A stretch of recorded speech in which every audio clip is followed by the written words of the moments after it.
Bon dia, benvolguts preveres i diaques. Gràcies perquè participeu telemàticament en aquesta jornada diocesana nostra, no? Bé, el tema que hem escollit, perquè ens sembla que és un tema important, és la reflexió sobre la pandèmia, però pensant en les contradiccions ètiques, socials i econòmiques. En definitiva, la qüestió és què hauríem de millorar, no? Ens sembla que és una bona qüestió perquè no només reflexionem sobre el que ha passat, sinó sobre les conseqüències que ens ofereix l'experiència de la pandèmia, les conseqüències que comporta i, sobretot, ens fa pensar també en el futur i també en la nostra acció envers aquest futur amb el sentit del que hauríem de millorar. Hem demanat al senyor Jaume Atienza, que és economista, membre de l'equip de desenvolupament humà de Oxfam Intermón. Ell, diguem-ne, és un especialista en aquestes qüestions i, per tant, ens interessa escoltar la seva reflexió per ajudar-nos a entendre millor les conseqüències que ens ha portat la pandèmia i, d'alguna manera, també l'acció que a partir d'ara nosaltres, o les accions que a partir d'ara nosaltres ens hem de proposar o podem, d'alguna manera, reflexionar que també haurem d'iniciar per respondre a aquests reptes que ens deixa precisament la pandèmia. Potser només afegir que aquest nostre ponent ha treballat durant més de 20 anys en organitzacions socials i eclesials, com Mans Unides, Càritas, amb ONGs internacionals, en fundacions, ha publicat llibres, articles sobre migracions, financiació, deuda externa, i també ha treballat a Equador, aquí a Espanya, als Estats Units, en diferents períodes. Per tant, una persona entesa, que jo li vull agrair molt especialment doncs, la seva disponibilitat y la seva reflexió. Gracias, señor Jaime Atienza, por su disponibilidad para ofrecernos su reflexión, que será para nosotros de mucho interés. Muchas gracias. I disposem-nos, doncs, a escoltar la seva aportació.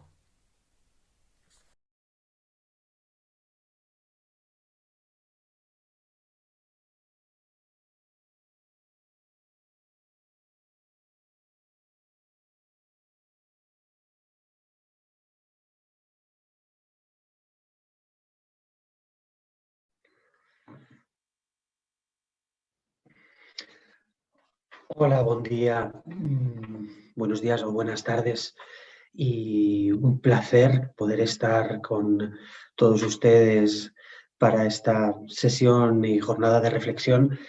Lo primero que quiero hacer es darle las gracias a mi viejo amigo Mosén Joaquim Giol por la invitación y bueno, decir que es un placer, aunque también, como le dije, creo que es la última vez que acepto ir a Girona sin poder ir a Girona y tener el gusto de estar allí y también de poder ver a los amigos. Voy a hacer una presentación, como se me ha solicitado, pensando en tratar de desgranar y entender mejor las transformaciones que está sufriendo nuestra sociedad y nuestras sociedades, y hablo de una sociedad que es global, pero que también se traduce en lo local, a raíz de la pandemia de la COVID-19. Y este es el objetivo de esta, iba a decir conversación, pero evidentemente no es una conversación porque me estaréis viendo en vídeo y yo aquí no tengo capacidad ni posibilidad de interactuar con vosotros.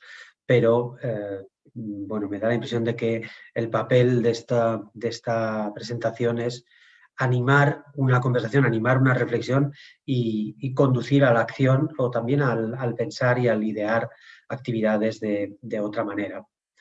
He preparado una charla con 6 puntos donde, bueno, empiezo por introducir de qué vamos a hablar, que es en realidad ver cuáles están siendo los impactos de esta pandemia en las cosas que más nos deberían importar, ¿no? En términos de pobreza, en términos de desigualdad, en términos de justicia social, en términos de migraciones. La gente tiene menos oportunidades y tiene que emigrar más, es una pregunta importante. También en lo que se refiere a las relaciones internacionales, cómo se está comportando el mundo, cómo se están comportando gobiernos y empresas ante un entorno tan amenazante y tan difícil. Bueno, esta es otra pregunta importante para hacernos, porque en el fondo los organismos internacionales y los gobiernos son representantes de la población, son representantes de todas las personas y por lo tanto deberían estar trabajando para poder salir colectivamente en las mejores condiciones de una crisis como esta. ¿Es esto lo que está sucediendo? Son muchas preguntas que cuando hablábamos con Kim en semanas pasadas nos llevaban al terreno de la ética, al terreno de la moral, al terreno de la política, al terreno de la economía, al terreno de la filosofía, a muchos otros terrenos. Y bueno, voy a estructurar, como os decía, después de esta introducción, la presentación en 6 puntos. El primer punto es cómo estábamos, cómo eran las cosas antes de que llegase esta pandemia. El segundo punto simplemente es tratar de entender los impactos que tiene la llegada de la COVID-19 sobre nuestra sociedad, sobre nuestra economía, sobre nuestras vidas, sobre todas las dimensiones del ser humano, la dimensión espiritual, la dimensión social, la dimensión moral y la dimensión económica, la dimensión política, ¿no? Que es, llega la pandemia, se produce un impacto, ¿qué es lo que sucede? En tercer lugar, en tercer punto, me tendré a hablar de las consecuencias sociales. De las consecuencias sociales, y lo haré con un foco amplio en el mundo entero y también tratando de centrarnos en lo que nos puede estar pasando o tocando más cerca. En cuarto lugar, hablaremos de la respuesta. ¿Qué respuesta se ha venido dando a toda esta situación de crisis y qué respuestas o cuánto de efectiva y cuánto de distinta tendría que ser esa respuesta? En quinto lugar, hablaremos de los riesgos a los que se enfrenta el planeta, a los que se enfrentan nuestras ciudades, nuestras comunidades, nuestros países en este tiempo. Creo que es importante mencionar los riesgos porque esta no va a ser una década fácil y esta no va a ser una década feliz. Es una década que ya presentaba y nos planteaba muchísimos retos y que esos retos solo se han agrandado con esta gran crisis que tenemos por delante. Y como suele decir un buen amigo que ha escrito un libro centrado en la desigualdad, se dice que las crisis son oportunidades, pero son oportunidades que no se materializan en mejoras de manera automática o de manera natural. En realidad son momentos donde, digamos, el tablero se abre, las piezas de una partida de ajedrez están sobre la mesa y depende de cómo se muevan esas piezas, depende de hacia dónde empuje la sociedad, el resultado va a ser uno o va a ser otro. Así que la crisis sí es una oportunidad en su acepción china, es una oportunidad en su acepción más filosófica, pero desde luego es una oportunidad que no viene regalada, es una oportunidad para el cambio por la que hay que trabajar con profunda convicción y con mucho compromiso. Y si no, las condiciones pueden ser mucho peores. Se está diciendo mucho en estas semanas, se está hablando mucho de cómo saldremos de la crisis y casi la única conclusión que parece alcanzarse es que saldremos diferentes. Si saldremos mejores o peores, en nuestra mano está. Y luego, por último, voy a tratar en sexto lugar de hablar de qué es lo que debería cambiar, ¿no? ¿Qué es lo que debería cambiar? Y bueno, aquí voy a entrar en algunas cosas en las que yo trabajo más directamente, pues temas económicos, los temas que tienen que ver con los impuestos y la fiscalidad, con la deuda, con la gestión de las vacunas, aspectos que por mi trabajo conozco más directamente, pero también hay muchos aspectos que tienen que ver con la capacidad y la actuación y la actitud de los gobiernos, la capacidad de concertación, la búsqueda del bien común en vez de la división por parte de gobernantes y de sectores, bloques y grupos políticos, una capacidad que parece haberse perdido o por lo menos achicado en estos últimos tiempos. Entonces, aquí hablaremos de dimensiones que son económicas, que son políticas y que son sociales también, y yo creo que esto nos interpela a pensar qué papel podemos y tenemos o tendríamos que jugar y también ayudar a reflexionar a las personas que tenemos a nuestro alrededor. Bueno, pues voy a por los 6 puntos. Y no tengo calculado, me habían hablado de una hora. A mí una hora me parece muy larga para un vídeo, pero lo digo así con honestidad al principio, porque luego uno se pone a hablar y lo mismo acabo hablando la hora que pensaba que era demasiado larga. Pero voy a intentar que sea menos, que sean como unos 40 minutos. Y vamos a empezar por dónde estaba la sociedad antes de la pandemia, ¿no? Y en dónde estaba la sociedad antes de la pandemia, yo creo que estábamos viviendo en una era que no era nueva, pero en una era que es de una desigualdad rampante. La organización en la que trabajo, que se llama Oxfam, es una organización que se especializó en análisis sobre la desigualdad y análisis sobre la distribución de la renta y sobre la distribución de la riqueza. Y los datos que sacamos cada año en un informe sobre este tema realmente nos deberían llevar a una reflexión profunda sobre el mundo en el que vivimos y cómo permitimos que la sociedad global funcione así. Porque siempre nuestros informes nos dicen que hay un pequeño grupo de personas, casi siempre hombres en su totalidad, que tienen la mitad de la riqueza de toda la humanidad. Es decir, o que atesoran, tanta riqueza como la mitad de la humanidad. Menos de 100 personas, unos años eran 64, otros eran 86, si subía mucho la bolsa, los que tenían una gran cantidad de valores de sus compañías en la bolsa se quedaban en 15 o 16, pero el caso es que un grupo de personas inferior a 100 tiene tanto dinero, tanta riqueza en sus manos como más de 3.500 millones de personas. Mirado de otra forma, hay una proporción hay una desproporción muy grande. Un 1% de la población mundial tiene la mayor parte de la riqueza y el 99% del resto de la población, digamos, no hablamos solamente de la población en pobreza, sino de un rango muy importante, pues tiene una parte menor.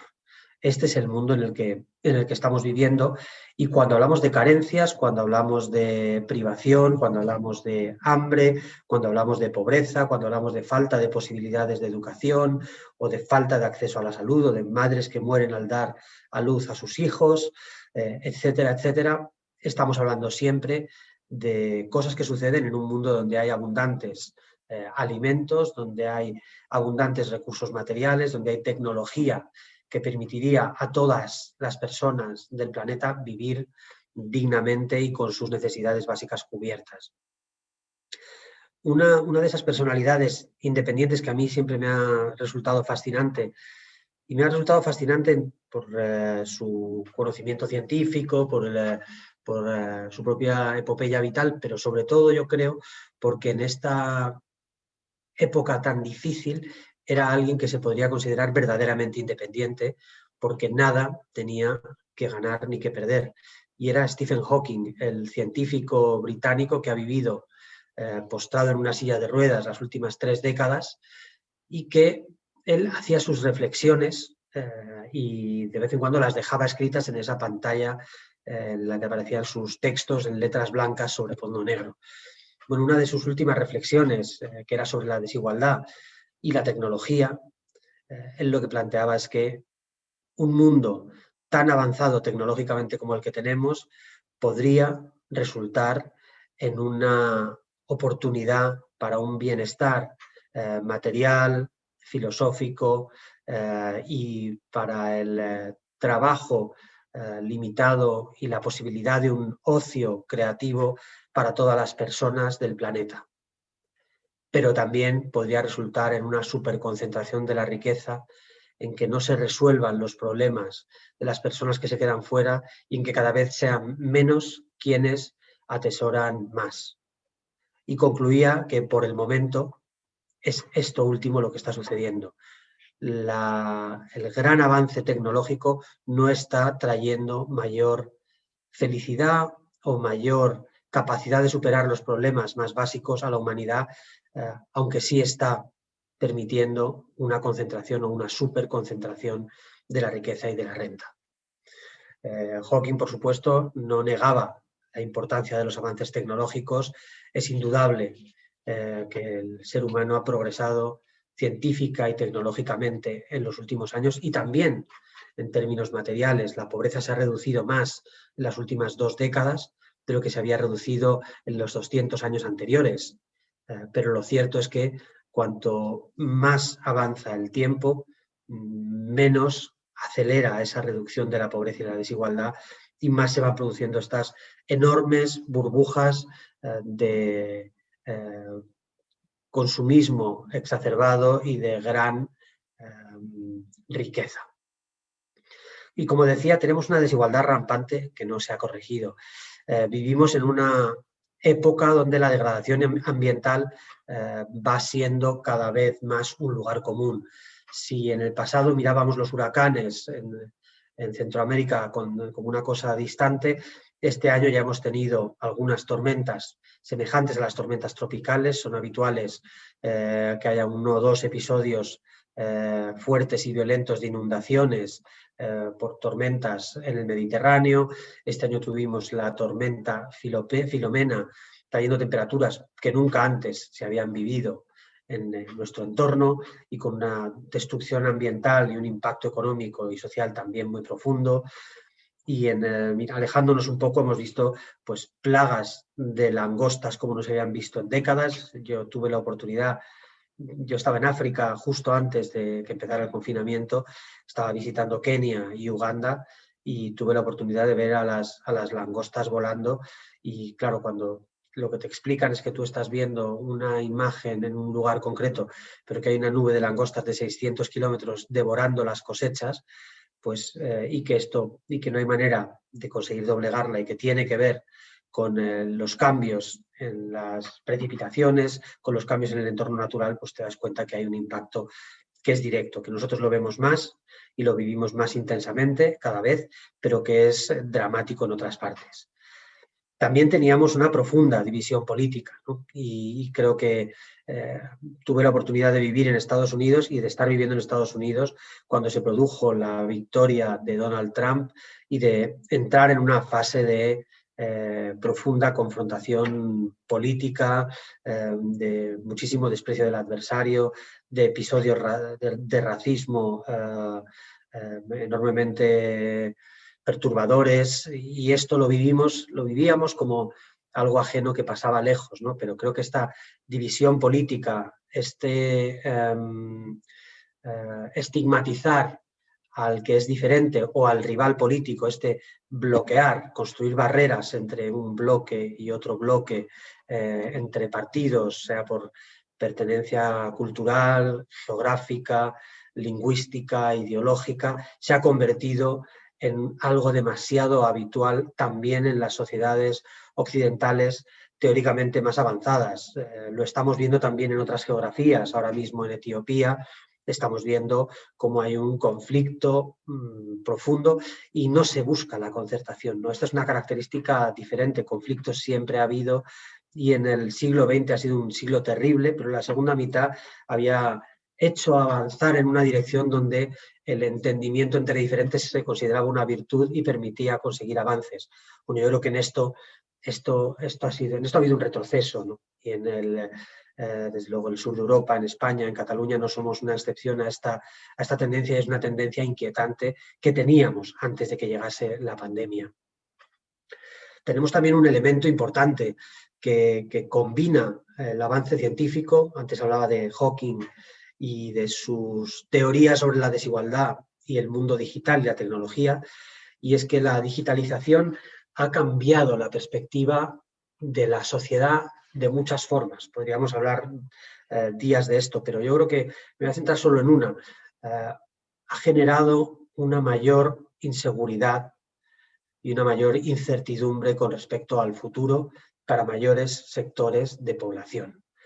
Y este miedo al futuro, esta situación en la que es una parte menor de la población, ya no es la mayoría la que siente que su vida va a ser mejor, sus hijas y sus hijos van a tener una vida saludable, van a tener una educación, no tienen por qué tener problemas, no tienen por qué tener miedos esenciales. Bueno, el hecho de que esta proporción de población vaya cayendo y cayendo y cayendo tiene que ver con las transformaciones de la economía y también con la digitalización de la economía.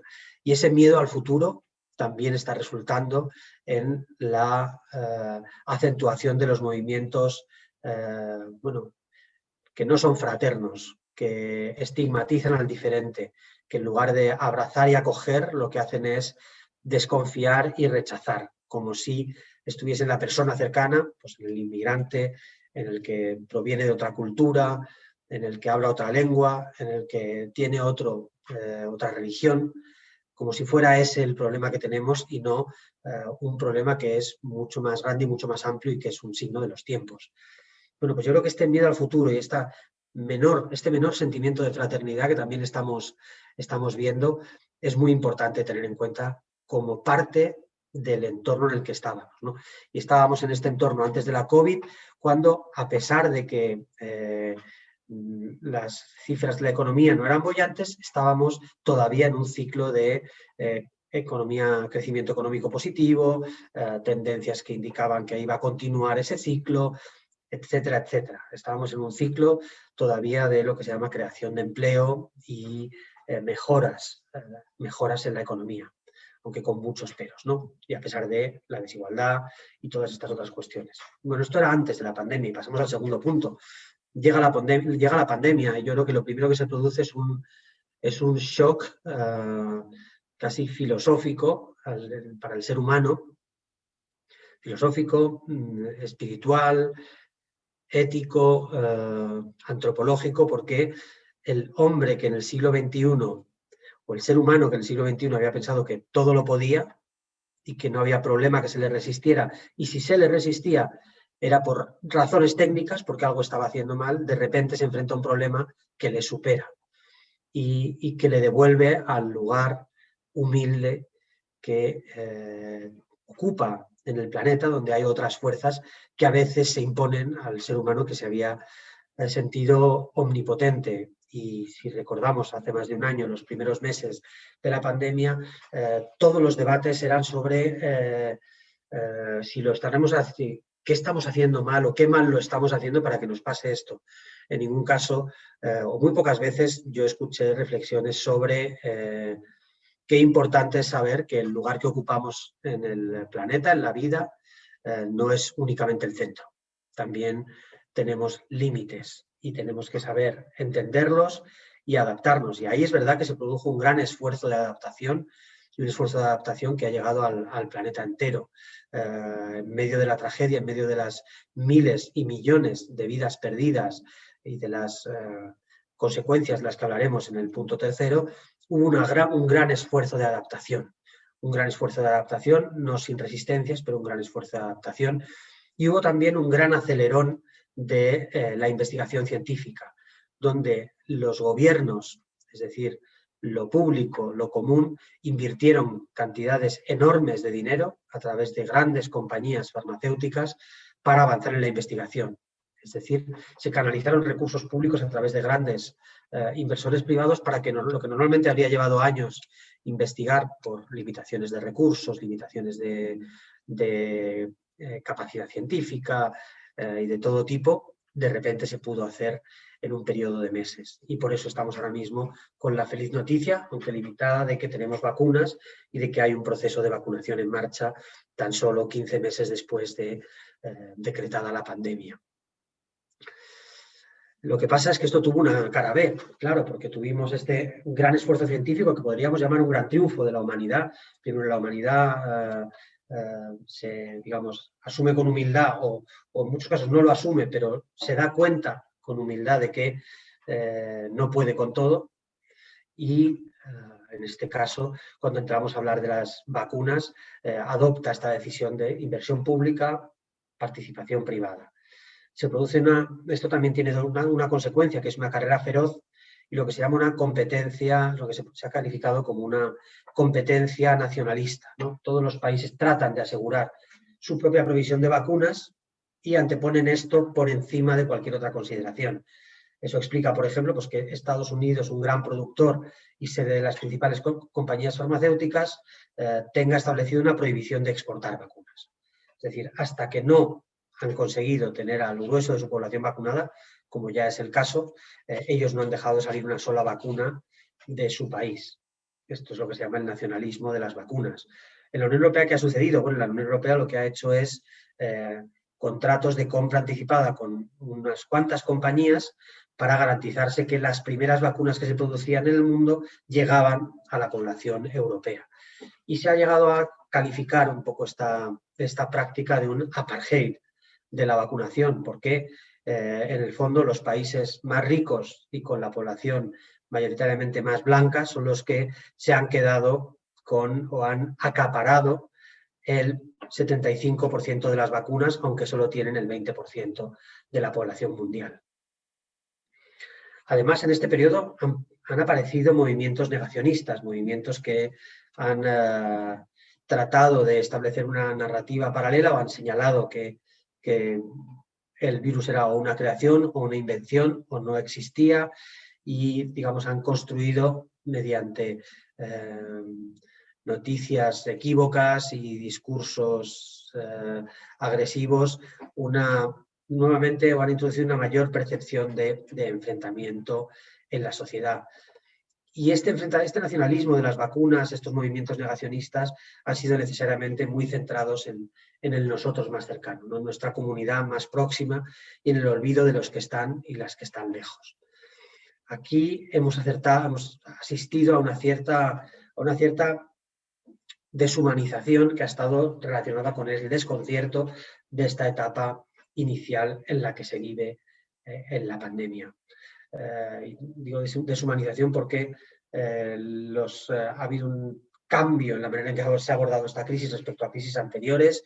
No ha sido todo un abordaje de ayudas al sector bancario, fortalecimiento de, digamos, los pilares de la economía, sino que ha habido unas ayudas directas a muchos sectores de población y ha sido así a lo largo y ancho del mundo. Lo que ocurre es que, como veremos después ahora en las cifras que os voy a dar, bueno, pues la mayor parte de esas ayudas han sido para los países más avanzados.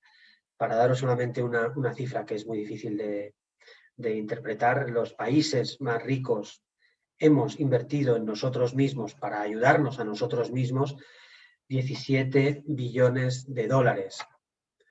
Una cifra miles de veces inferior a eso, que son 10.000 millones, es lo que se ha invertido o la ayuda extra que se ha llevado a los países más pobres en este periodo. Es decir, una gota en el mar. Así que hemos tenido una reacción más social hacia adentro o más de dar más apoyo público desde los países avanzados hacia los propios países avanzados, con medidas, algunas de ellas muy importantes y muy valientes, que suponen un gran cambio, pero los que están más lejos se han quedado más lejos también de nuestra respuesta. Y este era el segundo punto, ¿no? Llega la pandemia y qué consecuencias éticas, morales tiene. Bueno, hablemos del tercer punto, las consecuencias sociales o económicas. La pandemia lo que nos trae es el mayor shock económico en los últimos 100 años y es el mayor porque es generalizado, llega al mundo entero. Estos impactos de la economía que se dan en el mundo entero suponen una caída de la actividad económica brutal, una caída del comercio, de la compra y de la venta de bienes y de mercancías, una caída de las remesas que van hacia los países en desarrollo, una caída de entre el 20 y el 30% en la recaudación de impuestos. En definitiva, un auténtico colapso que en nuestros pueblos y en nuestras ciudades es más visible en las tiendas que han cerrado, que no son bares y restaurantes solamente, porque la economía se compone de muchos sectores y es curioso que el foco lo hemos puesto seguramente en lo que nos es más querido, porque todo el mundo pasa por los bares y los restaurantes, no todo el mundo pasa por otros comercios, ¿no? La gente no pasa por un concesionario de coches más que una vez cada 10 años, ni en cambio va al bar todas las semanas. pero debajo de este debate sobre qué pasa con la hostelería, hay muchísimos sectores económicos y muchísimos negocios que se han cerrado, que se han perdido, muchos puestos de trabajo que se han perdido también. Entonces, a pesar de las medidas paliativas que se han establecido, pues esto ha sido un impacto muy profundo y por eso hemos visto colas, las famosas colas del hambre en numerosas ciudades. Las conocemos más directamente, seguro que en las calles de Cataluña, yo conozco más directamente las calles de Madrid, mi ciudad, pero ha habido una parte muy oscura porque hemos visto a miles de familias que no habían tenido que pedir ayuda jamás tener que hacerlo. También hemos visto a miles de personas movilizarse y ayudar en instituciones sociales, de los barrios, de la iglesia, de todo tipo, de toda naturaleza, trabajando. Y ahí también hemos visto a las empresas privadas colaborar y aportar recursos. En esta especie de emergencia alimentaria sobreseída hemos visto también algo de lo mejor que nuestras sociedades pueden ofrecer. Pero si nos fijamos un poco en el mundo, si abrimos el foco, vemos que la pobreza ha aumentado, o digamos, para dejar una cifra, no daros muchos números y por decirlo de una manera más gráfica, la pobreza ha aumentado entre 10 y 20 años, o sea, hemos retrocedido, perdón, entre 10 y 20 años, todo lo que habíamos avanzado desde el 2005 más o menos se ha perdido, en promedio, en algunos países más, en otros países menos. La desigualdad se ha intensificado y así hemos visto, si se estima que entre 2025 y 2026, si todo avanza, si la vacunación avanza, si pasan un montón de cosas, tal vez se vuelva al nivel de renta por habitante que había en el 2019, o sea, habrán sido 5 o 6 años para volver a ese punto de partida. Las mil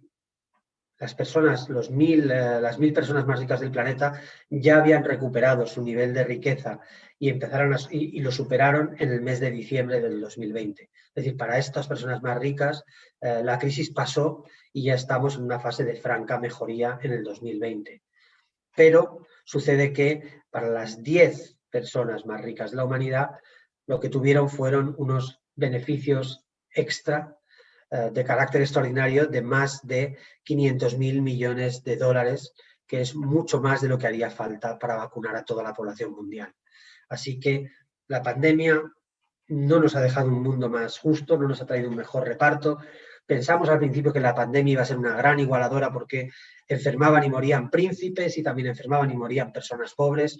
Muy pronto supimos que no es así, que las condiciones del entorno son fundamentales y que han enfermado mucho más las personas más pobres, que han fallecido mucho más quienes no tienen condiciones de acceso a la salud y que quienes tienen mejores posibilidades de aislarse, de protegerse y de quedarse en su casa han sido los sectores menos afectados. Esto explica, por ejemplo, por qué en Estados Unidos la población latina y la población afroamericana ha sufrido hasta 3 veces más la incidencia de la COVID. Y cómo esta epidemia está teniendo un impacto terrible en América Latina, en ciudades que tienen una urbanización altísima, donde cuando dicen hay que confinarse y hay que dejar de trabajar, hay millones de personas que si no salen a la calle a trabajar, a vender lo que puedan vender, no comen por la noche. Y entonces se han visto obligadas a exponerse y hemos tenido muchísimas más muertes. Y ahora, en esta que ya no sé qué ola es en nuestra geografía, en este momento estamos viendo cómo en África subsahariana países que pensábamos que estaban pasando la pandemia de una manera relativamente benigna en lo que se refiere al impacto directo de la enfermedad, pues están teniendo cada vez más y más sufrimiento y más incidencia, y esto sin poder vacunar a su población. Es decir, esta expectativa que tenemos de que el 70% de la población durante el verano ya va a estar vacunada, por lo tanto, los riesgos más importantes van a estar muy minorados, van a estar muy mitigados, pues esto no es el caso en la mayor parte del mundo, ¿no? Y esta es una de las cuestiones más graves, una de las consecuencias sociales más graves. Si no hay vacunación y no hay seguridad, siguen cerradas las vías de comunicación, siguen limitados los movimientos, siguen cerrados sectores de la economía y hay muchas menos oportunidades. Y así aumenta la presión migratoria. No es casual que hayamos visto mucha más migración desde África Occidental hacia Canarias en este último año y la seguiremos viendo en el tiempo que viene por delante. Un periodista amigo que vive en Senegal, que hizo algunas crónicas sobrecogedoras de la vida en los pueblos y de los jóvenes que buscan una vida mejor para sus familias huyendo en una barca hacia Canarias en este caso. Bueno, él visitaba pueblos con decenas de fallecidos y donde lo que le decían, no los mayores sino los jóvenes, es en nuestros caladeros marinos ya casi no tienen pesca porque hay pesca de altura de grandes barcos internacionales, nuestra economía ya no tiene capacidad para producir y para vender al exterior porque los circuitos se han cerrado. ¿Qué oportunidad tenemos para dar de comer a nuestras familias? Lo mejor que podemos hacer para ellas es tratar de marcharnos, jugarnos la vida para tratar de aportar algo desde fuera. Bueno, esta terrible desesperanza está siendo visible en algunos puntos, en los puntos que nos conectan más directamente, pero es uno de esos riesgos de los que hablaré también en la parte final de esta presentación. Luego no quería dejar de mencionarlo porque parece que fuera una cosa de otro tiempo, pero no es así. Hay un aumento del hambre. El hambre, que es la privación más extrema, se está creciendo. Y está creciendo, según el Programa Mundial de Alimentos, en cerca de 80 millones de personas en el año 2020. Este es el Programa de Naciones Unidas para la Alimentación, que ganó el Premio Nobel de la Paz el año pasado y que sacó un informe en el mes de noviembre alertando de estos impactos. Así que tenemos más pobreza, más desigualdad, unas migraciones más desesperadas, el aumento del hambre y luego una destrucción de empleo que se ha centrado además en el empleo femenino. Han perdido muchos más empleos las mujeres, que además han estado mucho más expuestas por su papel especial en los trabajos sanitarios, y todo esto ha generado un cóctel de deterioro, ¿no? Estas son las graves consecuencias sociales. Y voy al cuarto punto, ya solo me quedan el cuarto, el quinto y el sexto. ¿Cuáles han sido las respuestas, ¿no? Y yo creo que he mencionado ya algunas, pero a nivel local, bueno, pues los confinamientos y los encierros con diferentes grados, con diferente naturaleza, con diferente grado de contestación, con mucho debate sobre su eficacia y no tanto sobre su importancia. Pero junto con esto, bueno, pues hemos visto cierres de negocios y cierres de empresas, un desempleo que se ha disparado, aunque esté amortiguado temporalmente, pero a nadie se le escapa que cuando terminen las medidas de protección especiales va a haber un aumento del desempleo muy grande hasta que se entre en un nuevo ciclo positivo de la economía que no sabemos cuándo va a ser. También ha habido, y esto es importante señalarlo, un gran impulso a la transformación para la sostenibilidad. Es decir, se han empezado a transformar numerosos sectores económicos para adaptarse mejor a la protección del medio ambiente y a construir una economía más limpia. Se ha avanzado también en la digitalización. Esta presentación es un ejemplo muy modesto, pero yo he hecho en este año iba a decir decenas, tal vez hayan sido cientos de reuniones por ordenador que han ahorrado muchísimo dinero en viajes, que han ahorrado muchísimo impacto ambiental en emisiones de CO2, y esto ha ocurrido también en los colegios. Yo lo he podido ver por mis hijos que han dado clase en la universidad y en el colegio con medios digitales, que no es lo mismo, pero se ha podido hacer y ha supuesto también una gran transformación. Y además ahora, y esta es una gran oportunidad, cuando hablamos de la crisis y de las oportunidades, esta es una señalar, hay una gran cantidad de fondos europeos que serían como la nueva versión de esos fondos estructurales que desarrollaron numerosas infraestructuras y ayudaron a la economía agraria en décadas pasadas, pues ahora van a estar orientadas hacia esta economía sostenible y esta digitalización de numerosos sectores de la economía. O desde mi punto de vista, lo fundamental en todo esto es que junto con el impulso a una sostenibilidad mayor, a una digitalización más rápida, se trabaje para corregir la desigualdad y crear las condiciones para que existan empleos que no sean empleos precarios y que tengan a la sociedad otra vez con miedo al futuro, ¿no? Que es una de las cosas que ya veníamos detectando antes de que empezara toda esta pandemia. Y yo creo que este sería lo que se refiere al nivel local, ¿no? A lo que podemos tener más cerca. Yo creo que en el nivel global hemos visto una gran transformación, ¿no? En la anterior crisis, la crisis financiera del 2008-2009, la crisis europea, que afectó especialmente a los países del sur de Europa, se adoptaron políticas que se llaman de austeridad, es decir, de invertir menos, recortar los gastos y adaptar lo que los estados pueden hacer a los escasos recursos con que se cuentan. Bueno, en esta ocasión lo que se ha hecho es utilizar a los bancos centrales, utilizar lo que se llama la política monetaria y los organismos internacionales para prestar mucho dinero, llevar nuevos recursos a los países y también utilizar la deuda, es decir, pedir dinero prestado a los bancos, a los fondos de inversión, etcétera, etcétera, que como venían de una época de bonanza tienen dinero abundante y además dinero barato que se ofrece a bajos tipos de interés para enfrentarse a la crisis. Los países más ricos, os lo había dicho antes, se ayudaron a sí mismos, se han ayudado a sí mismos con 17 billones de dólares. Esta cifra, es que es difícil poner las cifras en perspectiva. Bueno, la riqueza, el PIB español supera el billón 200.000 dólares. Esto es algo así, se ha invertido en los países más ricos, pues algo así como la riqueza acumulada del Reino Unido, Francia, Alemania, España, Italia, Canadá. O sea, se ha invertido una cantidad sin precedentes en la recuperación de la economía, la inyección de dinero para las empresas, las ayudas a las familias, etcétera, etcétera. O se han empezado a invertir. Pero los países más pobres no tienen ni bancos centrales que puedan hacer esto, ni la capacidad de pedir créditos a bajos tipos de interés y que se los concedan, ni tienen la posibilidad de hacer todo esto. Ellos dependen más de la ayuda oficial al desarrollo y de otros mecanismos, ¿no? De otros instrumentos que se han puesto en marcha.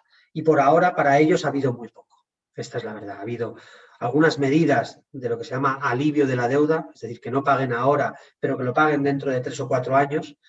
Y esto no es solución porque en 3 o 4 años los países no van a haber salido de la crisis y encima cuando salen de la crisis justo tienen que estar afrontando grandes pagos, pues va a ser mucho más difícil para ellos el poder salir adelante.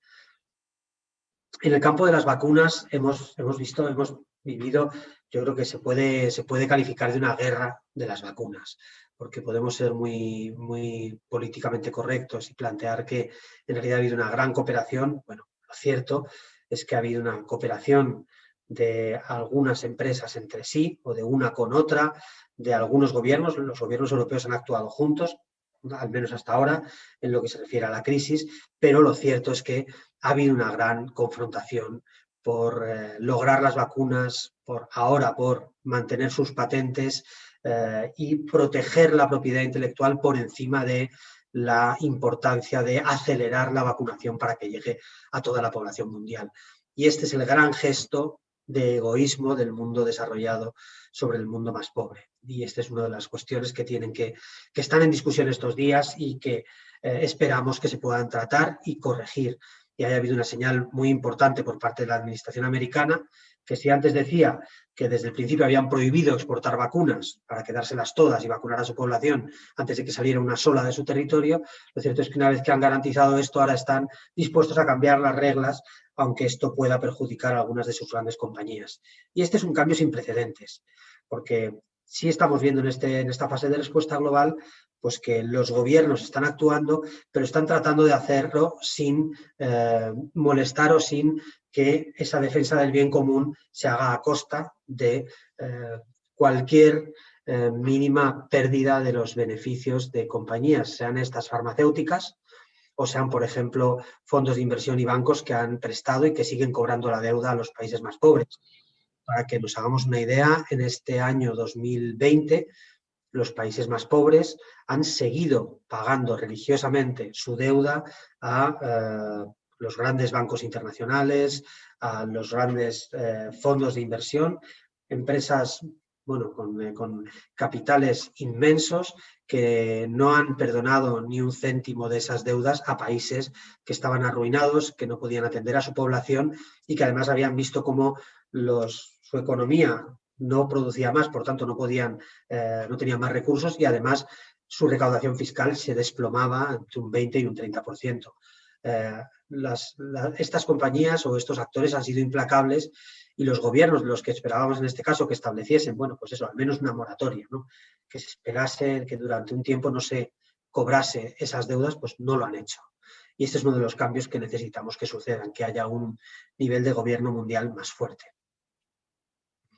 Al mismo tiempo, venimos de una década en donde se ha utilizado más la deuda, es decir, los países han pedido más dinero prestado para hacer cosas, han preferido esta opción sobre recaudar más impuestos. ¿Por qué? Pues porque recaudar más impuestos siempre es difícil, siempre hay una gran oposición y especialmente cuando se trata de recaudar impuestos a quienes más tienen y a las grandes compañías o de eliminar los paraísos fiscales y los agujeros fiscales, bueno, pues esto al final son millones de dólares o de euros que salen de los bolsillos de gente que tiene mucho para entrar en las arcas de los estados y pagar a profesores y maestras y maestros.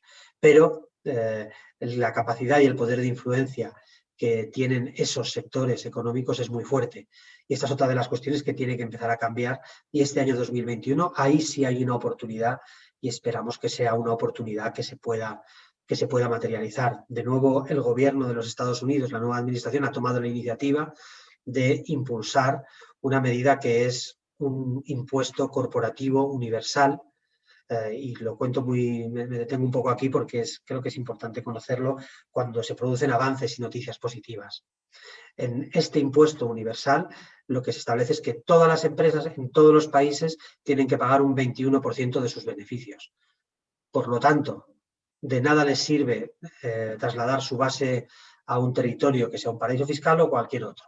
Bueno, esta iniciativa que venía defendiéndose desde académicos, organizaciones de la sociedad civil, etcétera, ahora ha sido apoyada por uno de los grandes gobiernos del planeta.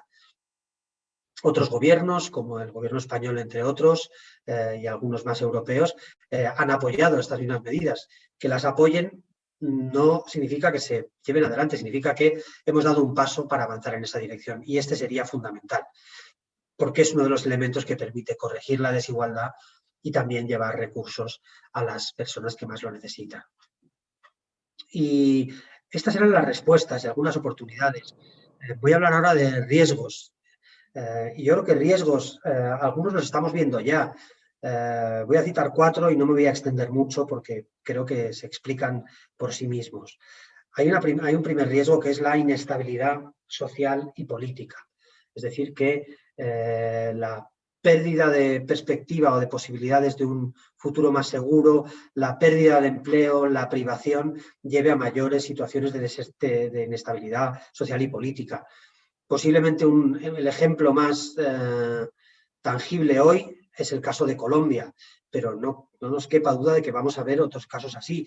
En Colombia, ¿qué ha pasado? Bueno, pues se ha puesto en marcha una reforma fiscal y en esa reforma fiscal el gobierno ha tenido muchas presiones o directamente es más cercano a los sectores económicos más pudientes, así que ha preferido empezar por bajar el suelo de los impuestos, es decir, meter a personas con menor nivel de ingreso en la base fiscal para que empiecen a pagar su pequeña parte. Y esto ha dado lugar a una gran revuelta de un país que ya estaba muy castigado por la pandemia, donde se había disparado la pobreza, etcétera, etcétera. Y ahí tenemos una gran inestabilidad social y política. Yo, como digo, creo que este tipo de inestabilidad se va a extender y se puede generalizar, o al menos este es un riesgo significativo. Un segundo riesgo es que la segregación, la exclusión del diferente se acentúen, ¿no? Que ante la escasez, pensemos que en nuestras calles ya deja de haber ERTES, la economía se ralentiza poco a poco, el turismo se recupera, pero a lo mejor se recupera un 40% en el 2021 y un 70% en 2022, así que hay muchos menos empleos, hay mucho menos dinero y hay mucha más necesidad, mucho más miedo y esto acentúa la violencia y la culpabilización totalmente injustificada, pero que suele suceder del diferente y hay grupos que además explotan esto. Bueno, este es otro de esos riesgos, ¿no? De estos riesgos a los que nos vamos a enfrentar.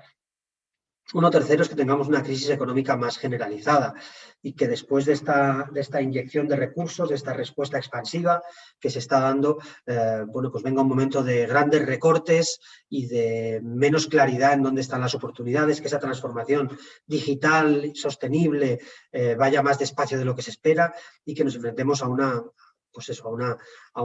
crisis más prolongada.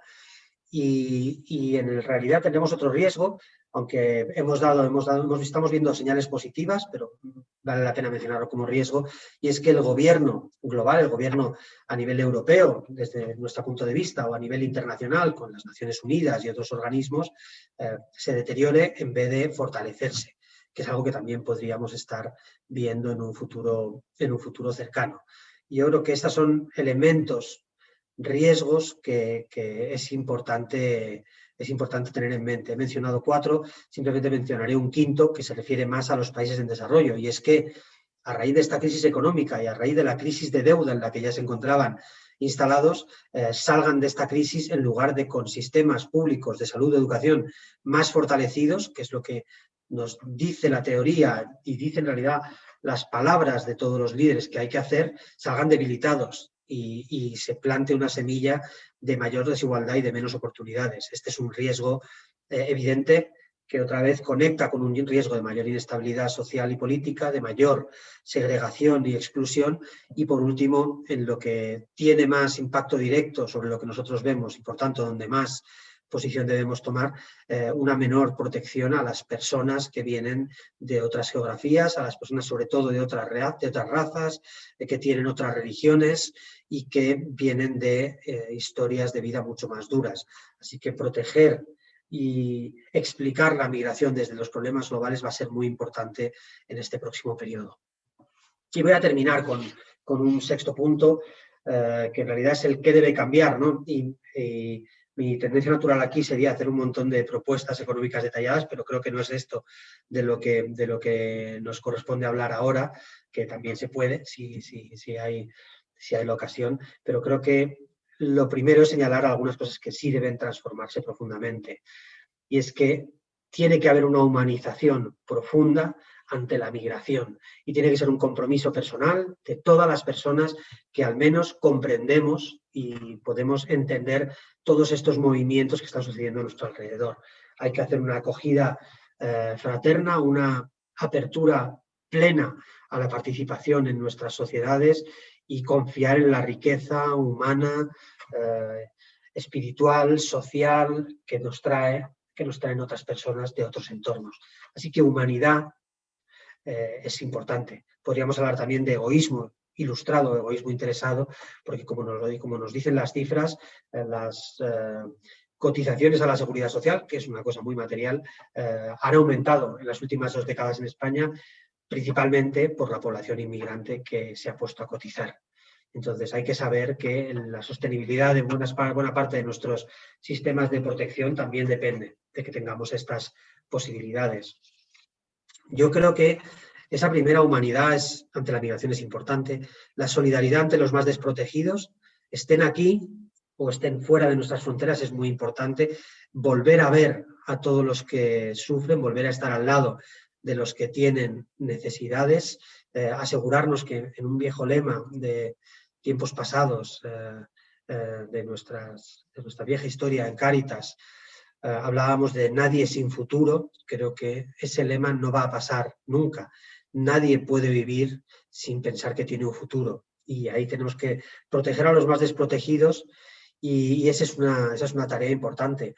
Luego creo que tenemos además una tarea que es la de promover la concertación frente a la división en nuestras sociedades. Y esta es una demanda que tenemos que encargar a nuestros representantes políticos y en la que debemos ser claros, pero que tenemos que practicar como personas, como ciudadanos con mayor o menor responsabilidad cada día.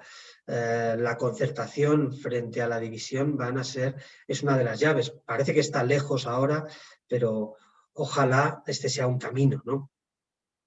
El bien común, proteger el bien común sobre los beneficios económicos de unos pocos o de unos muchos, pero proteger el bien común, proteger la salud como un tesoro, proteger la vida de las personas y proteger el bienestar económico y las necesidades sociales de todas las personas. Ese sería otro de esos valores que debe cambiar. El valor de lo público ante un mundo más inseguro, cuando las personas tienen más miedos, más inseguridades, tiene que haber una protección que nos dotamos, de la que nos dotamos entre todos. Para hacer esto también hace falta una regeneración institucional y política y ese sería otro elemento.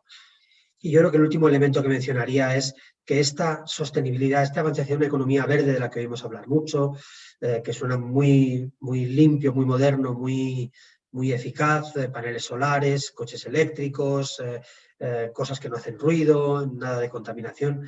Bueno, que este avance hacia la sostenibilidad se haga íntimamente ligado a la corrección de la desigualdad y a la protección de las personas en pobreza, porque podemos encontrarnos, si no, con que la digitalización que ha generado brechas en nuestras sociedades no las corrija y la sostenibilidad que debería generar mayor igualdad tampoco las corrija.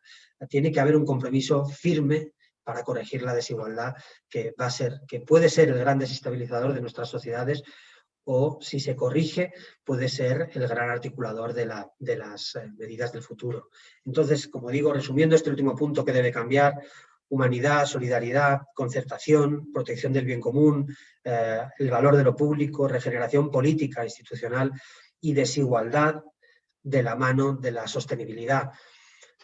Yo creo que lo voy a dejar aquí, como suele suceder. Uno promete siempre hablar menos de lo que termina hablando, pero en todo caso es un placer haber podido compartir este rato. Espero que os haya sido útil y me quedo a vuestra disposición. Un abrazo muy, muy fuerte.